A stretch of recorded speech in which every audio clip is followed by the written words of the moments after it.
Hanamkonda deputy transport commissioner Puppala Srinivas నివాసాలపై ACB దాడులు నిర్వహిస్తోంది. ఆదాయానికి మించి ఆస్తులు కలిగి ఉన్నారన్న ఆరోపణల నేపథ్యంలో సోదాలు నిర్వహిస్తోంది. అయినా స్వస్థలం జగిత్యాలతో పాటు మొత్తం 5 ప్రాంతాల్లో ఏకకాలంలో ఏసీబీ అధికారులు దాడులు నిర్వహించారు. దాడుల సమయంలో 16 ఓపెన్ ప్లాట్లు, 15 ఎకరాల వ్యవసాయ భూమిని అధికారులు గుర్తించారు.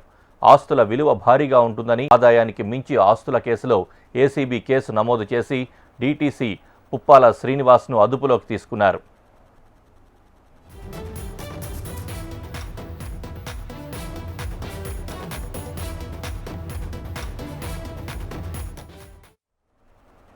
Hanamkonda deputy transport commissioner Puppala Srinivas నివాసాలపై ఏసీబీ దాడులు నిర్వహిస్తుంది.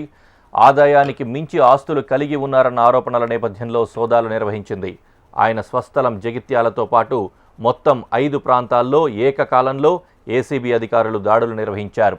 దాడుల సమయంలో 16 ఓపెన్ ప్లాట్లు, 15 ఎకరాల వ్యవసాయ భూమి అధికారులు గుర్తించారు. ఆస్తుల విలువ భారీగా ఉంటుందని ఏసీబీ అధికారులు వెల్లడించారు. ఆదాయానికి మించి ఆస్తుల కేసులో ఏసీబీ కేసు నమోదు చేసి డీటీసీ పుప్పాల శ్రీనివాస్ను అదుపులోకి తీసుకుంది.